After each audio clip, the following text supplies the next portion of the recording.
ಎಲ್ಲರಿಗೂ ನಮಸ್ಕಾರ. Amitha's kitchen and life ಸ್ಟೈಲಿಗೆ ಸ್ವಾಗತ.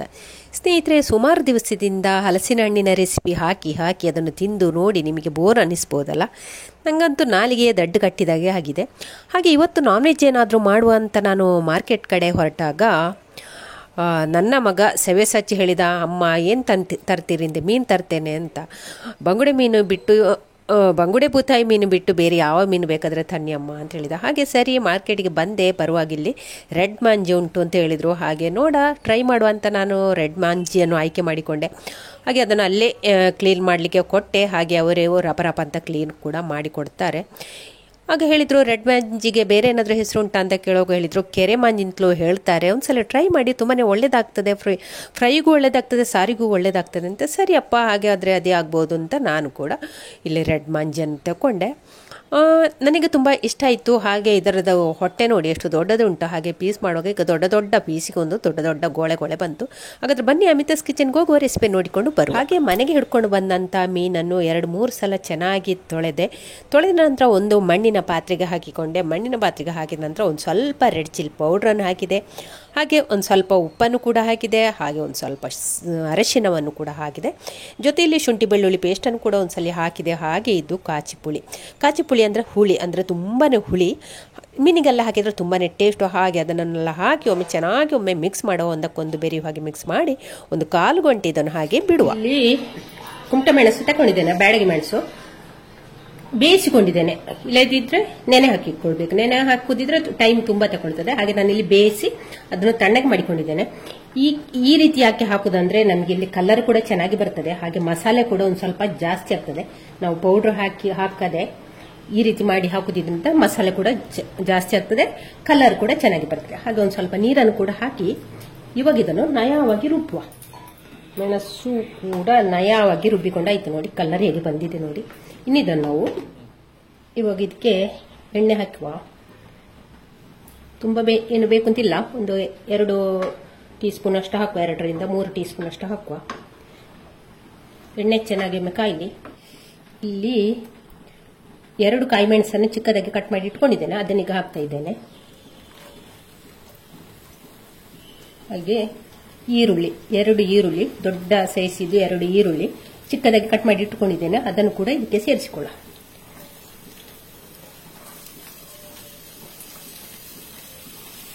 ಹಾಕಿ ಒಮ್ಮೆ ಚೆನ್ನಾಗಿ ಫ್ರೈ ಮಾಡುವ. ಈರುಳ್ಳಿ ಬೇಗ ಫ್ರೈ ಆಗಲಿಕ್ಕೆ ಸ್ವಲ್ಪ ಉಪ್ಪನ್ನು ಕೂಡ ಹಾಕಿಕೊಳ್ಳುವ. ಹಾಗೆ ಒಮ್ಮೆ ಚೆನ್ನಾಗಿ ಮಿಕ್ಸ್ ಮಾಡುವ. ಈಗ ಇಲ್ಲಿ ಶುಂಠಿ ಬೆಳ್ಳುಳ್ಳಿ ಪೇಸ್ಟ್ ಅನ್ನು ಕೂಡ ಹಾಕ್ತಾ ಇದ್ದೇನೆ. ಹಾಕಿ ಫ್ರೈ ಮಾಡುವ. ಇವಾಗ ಇಲ್ಲಿ ಕಟ್ ಮಾಡಿ ಇಟ್ಕೊಂಡಂತ ಟೊಮೆಟೊ, 2 ಟೊಮೆಟೊವನ್ನು ಚಿಕ್ಕದಾಗಿ ಕಟ್ ಮಾಡಿ ಇಟ್ಕೊಂಡಿದ್ದೇನೆ, ಅದನ್ನೀಗ ಹಾಕುವ. ಫ್ರೈ ಮಾಡುವ. ಟೊಮೆಟೊ ಚೆನ್ನಾಗಿ ಮೆತ್ತಗಾಗಬೇಕು ಆ ರೀತಿಯಲ್ಲಿ. ಇದು ನೋಡಿ, ಮೆಣಸನ್ನು ಬಿಸಿನೀರಿಗೆ ಹಾಕಿದ್ದು ರುಬ್ಬಿಕೊಂಡು ಈಗ ನಯವಾಗಿ ರುಬ್ಬಿದೆ.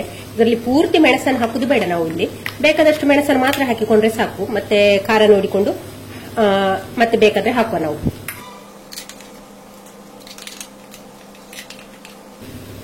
3 ಸ್ಪೂನ್ ಅಷ್ಟು ಹಾಕಿದ್ದೇನೆ. ಹಾಕಿ ಒಮ್ಮೆ ಚೆನ್ನಾಗಿ ಮಿಕ್ಸ್ ಮಾಡುವ.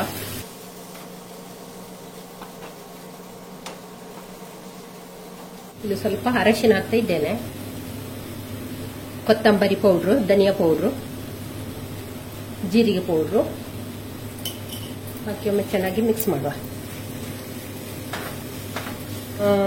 ಮೀನಿಗೂ ಉಪ್ಪು ಹಾಕಿದ್ದೇವೆ, ಈರುಳ್ಳಿ ಫ್ರೈ ಆಗುವಾಗಲೂ ಸ್ವಲ್ಪ ಉಪ್ಪು ಹಾಕಿದ್ದೇವೆ. ಈಗ ಒಂದು ಸ್ವಲ್ಪ ಉಪ್ಪು ಹಾಕಿಕೊಳ್ಳುವ ಮಸಾಲೆಗೆ. ಹಾಕಿ ಒಮ್ಮೆ ಚೆನ್ನಾಗಿ ಫ್ರೈ ಮಾಡುವ. ಇಲ್ಲಿ ನೋಡಿ, ಸ್ವಲ್ಪ ಕಾಚಿಪುಳಿ, ತುಂಬಾ ಹುಳಿ, ಹಾಗಾಗಿ ಇಷ್ಟೇ ಹಾಕೊಂಡಿದ್ದೆ ನಾನು.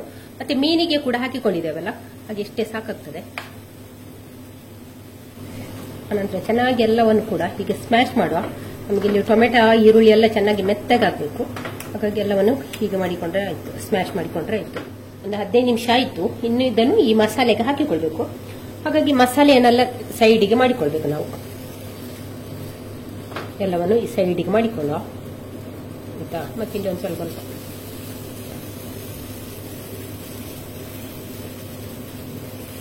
ಇವಾಗ ನಾವು ಈ ಮೀನನ್ನು ಒಂದೊಂದೇ ಹೀಗೆ ಇಡುವ.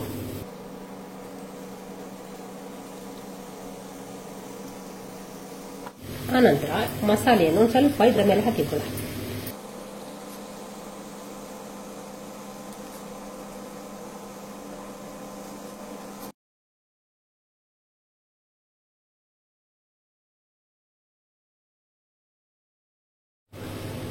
ಹಾಕಿ ಈ ಮಸಾಲೆನೆಲ್ಲ ಇದರ ಮೇಲೆ ಸ್ಪ್ರೆಡ್ ಮಾಡುವ. ಇವಾಗ ಮುಚ್ಚಳ ಮುಚ್ಚಿ 1 ನಿಮಿಷ ನಾವು ಹೀಗೆ ಬೇಯಿಸ್ಕೊಳ್ಳುವ. ಆನಂತರ ಅದನ್ನೆಲ್ಲ ಮಗುಚಿ ಹಾಕಿದ್ರೆ ಇನ್ನು ಇದನ್ನೆಲ್ಲ ನಾವು ಮಗುಚಿ ಹಾಕೊಳ್ಳುವ.